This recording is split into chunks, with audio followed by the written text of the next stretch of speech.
Ada diriku yang hina.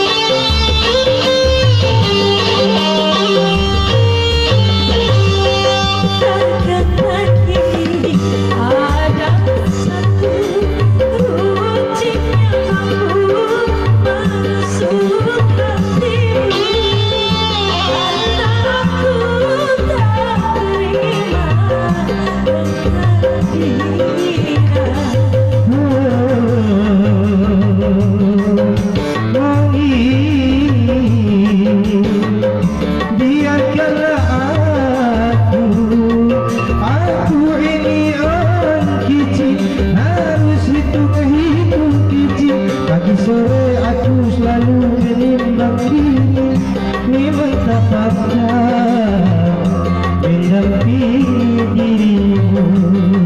Ku minta padamu kasih, beri damai hati, jangan pergi, tinggalkan ku sendiri.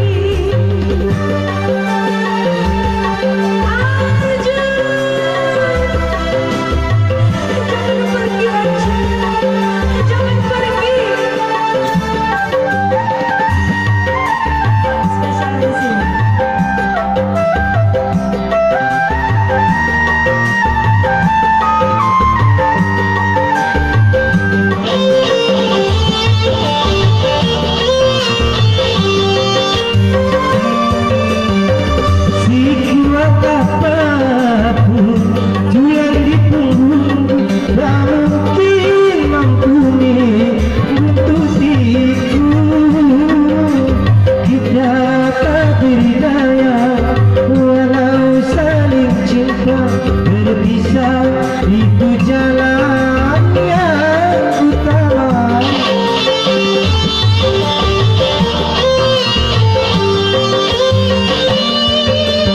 Jubah hitam ini, tongkat panjang ini menjadi temansi pendirisaanku. Kerudungmu yang cantik bersulam berbagi, tak mungkin bersatu dalam koperku.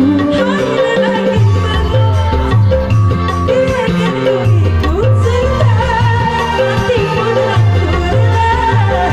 Bagai ramadan sinta, setia dan senjata.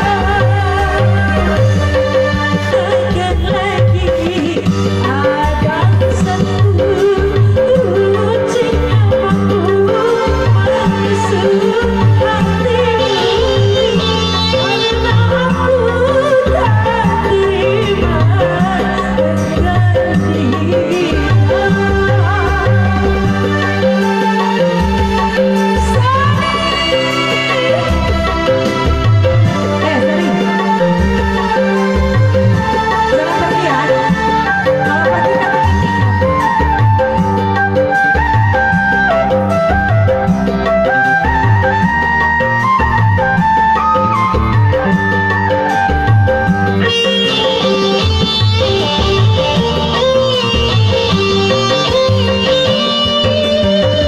Sekuat apapun tulang di punggung, tak mungkin mampu menutupiku. Kita tak berdaya, walau saling cinta berpisah.